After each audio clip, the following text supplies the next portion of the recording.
Mōrena e te iwi whānui, kai te whakarongo mai koutou katoa ki a Turanga FM. Ko Michael Hollis ahau, e mihi atu ki a koutou katoa huri noa i a Turanga nui a Kiwa o tira koutou katoa huri noa i Aotearoa whānui.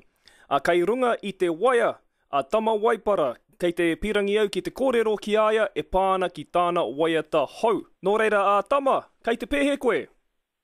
Oh, kei te pai. It's been a big week, big month, really. But the cat's out of the bag, and first single, Medicine Man, from the new album is out, and it's it's a happy moment. Sure, bro. We're going to be talking about Medicine Man very shortly, but we'll just talk a little bit about bringing, bro. Tell us where you were brought up. Well, no Rongowhakaata hau, no Mantuke, engari, ko Pōtiki taku kāinga noho. That's where I grew up. But these days I'm kei Tama ki Mikaere, for mahi and for other kaupapa. But coasty boy. Bro, and then also we'll just talk a little bit about your musical talents. You went over to New York to do a bit of study over there too. Yeah, that was after I'd been at Auckland University. I did a degree in performance clarinet. It was actually a classical muso, and ended up auditioning to go to New York to the Manhattan School of Music there.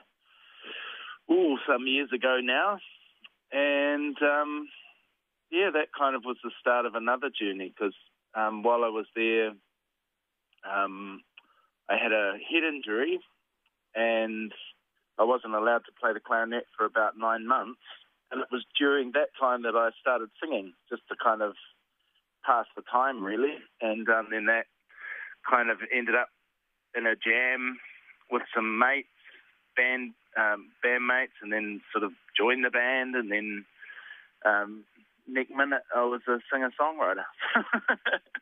So New York has a big part to play, I suppose, in the where I've ended up now, back home, and with stories to tell through song, I suppose. So when you went to music school, your first desire wasn't just to be a singer, it was more to do with the clarinet. Yeah, it was not at all to do with singing. I was studying clarinet and classical clarinet as well, so it was quite a different... but the thing about Manhattan School of Music was that they have a really strong jazz and contemporary program. So I was really... Even though I was studying one thing, I had lots of exposure and access to musicians in every kind of walk of life imaginable from, all over the world. And it was just this incredible breeding ground, I suppose, for ideas and creativity. And the city itself, New York, just feeds your creative juices. But then, eventually... For me, the barometer and the arrow kept pointing home. So, even in the writing, all my songs started being about home and how much I missed it. So I thought I may as well move home. And I moved back here about 5 years ago now, and haven't looked back. Love being home. Now, kei Tama ki Makaurau koe e mahi ana. And what's your mahi in Auks, bro? I work for the Auckland Arts Festivals as a program manager, so I look after all the Māori and Pacific programs within the festival. And we've actually been running we kicked off on March 6th, and we finished this coming Sunday, and we've just had a karakia this morning for Derek Lardeli and his crew, who are in to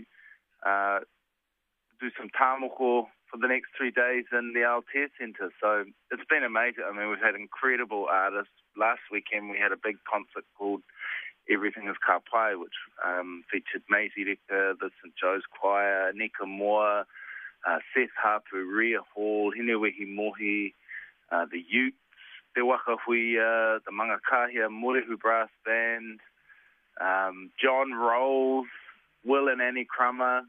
It was epic. And the town hall was, it just came alive with kaupapa Māori music. It was amazing. And tell me, like Maisey Rika, she's one of my favourite musicians of all time, bro, and you've had a lot of involvement with her too. Mine too. One of my favourite musicians of all time. Maisey and I, we met probably 2003,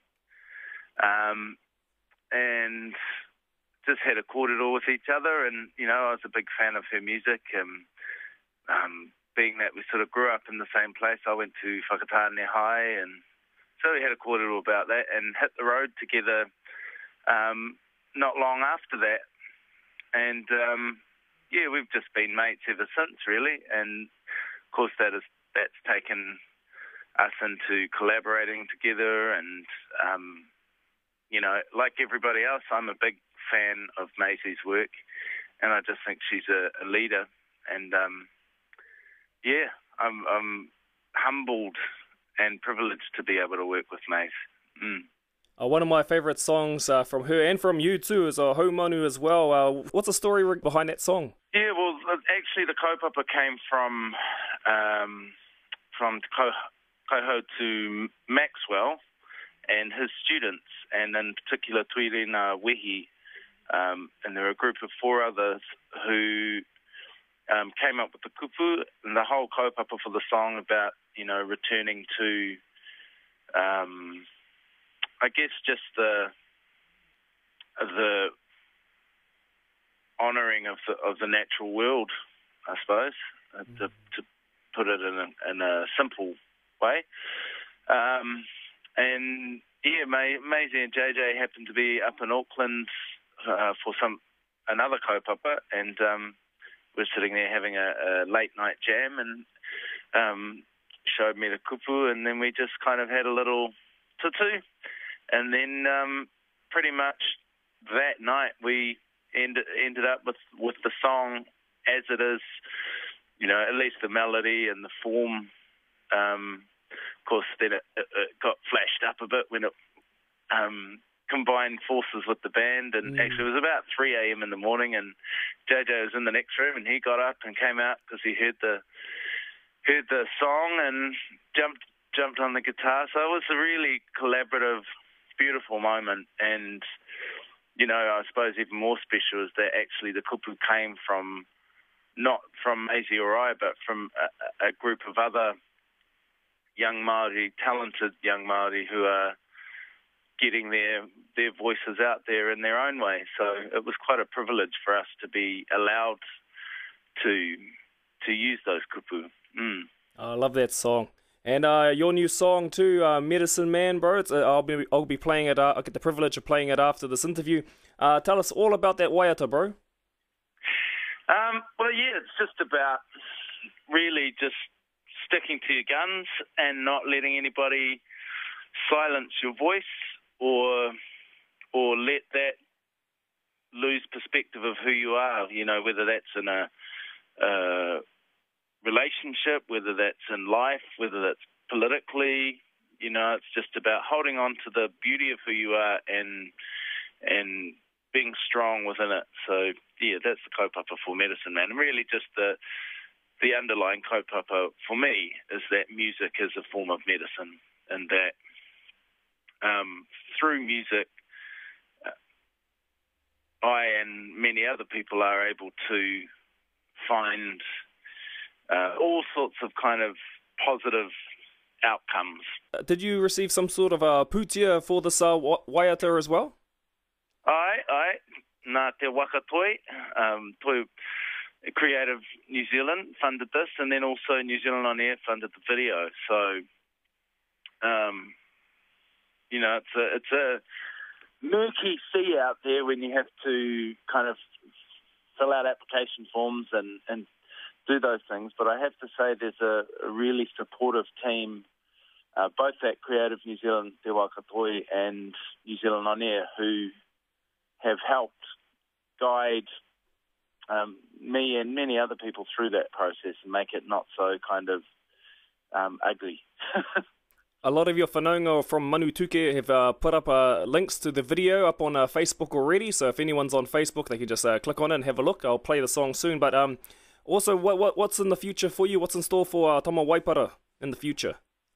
Well, the album is the next big thing that's coming. Hopefully sooner rather than later. We're looking at a release later in the year, but these things take time, so it's just figuring out the best time to do that. But the album's called "Fill Up the Silence," and Medicine Man's the first track off it, and I'm just really excited. It's been probably about 4 years since I recorded my last album, so I'm just excited to get the music out there, and it's quite a different sound than people are used to with me, I think. But I love it, and I hope people will enjoy it. And the video's out, as you said. I understand that Te Wakahui is involved in there as well? Kuratua, Jess Latham, and Zamari McCarthy from Te Wakahui are in there. Jared Zauri, Tama Jarman, Justin Haiu from the New Zealand Dance Company, and they're also in a group called the Whiteface Crew, and you see them, they sort of look like mime clowns. There's some young dancers from Atamira Dance Company, Nancy Weejohn, Eddie Collins, a young dancer called Neo, and Mark Saul Bonington.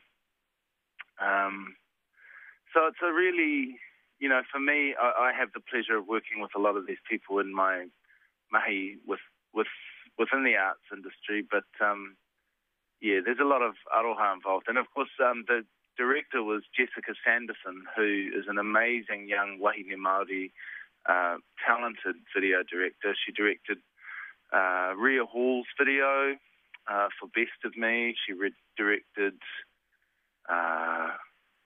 Drop Dead Killer for Kora, and Turnaround for Horibuzz. So I was really thrilled to get to work with Jessica, for one, but we're all really happy with the video as well. It's been just awesome. What's your advice, because there's a lot of musically talented people here in Tūranganui-a-Kiwa, what's your advice to any aspiring musicians out there from here? The best advice I can give, I think, is just to be clear about what it is that you want to do, and then that tends to lead you forward. I mean, there's the step-by-step approach, which is to,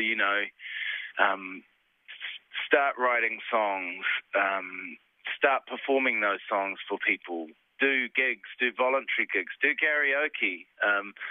I always think that the best is just to get out there and to get as much experience as you can. I've made heaps of mistakes in my time as a musician, and it's always the mistakes that help you learn or figure out how it is that you want to do it. Nobody gets it perfect the first time. And, I've been a musician my whole life. I signed as a recording artist in New York in 2002. So, over 10 years ago, and this is my first music video. So, not everyone needs to take as long as I did, but good things sometimes do take time. So, be patient, be persistent, and just be clear about what it is that you want to do, and let the kaupapa of that lead you forward. Tēnā koe mō tawara kōrero Tama, and ngamihi atu ki a koe e hoa. Me koe. Ko Tama Waipara tērā, e whaia ke tāna waiata hau e kia nei ko Medicine Man, nō reira kia mautonu mai.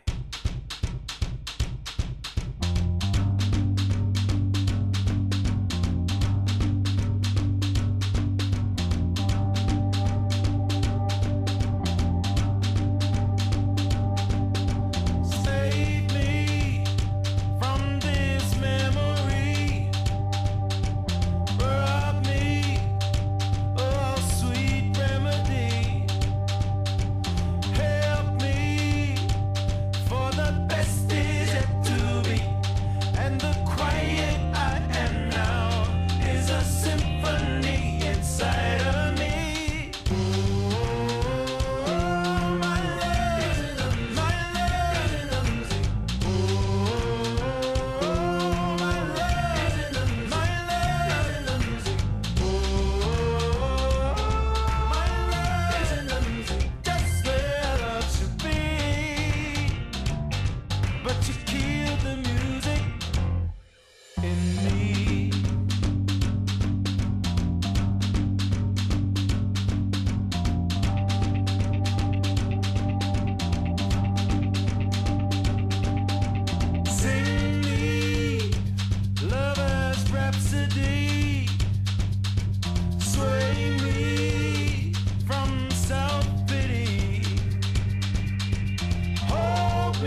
when you stomped on my soul.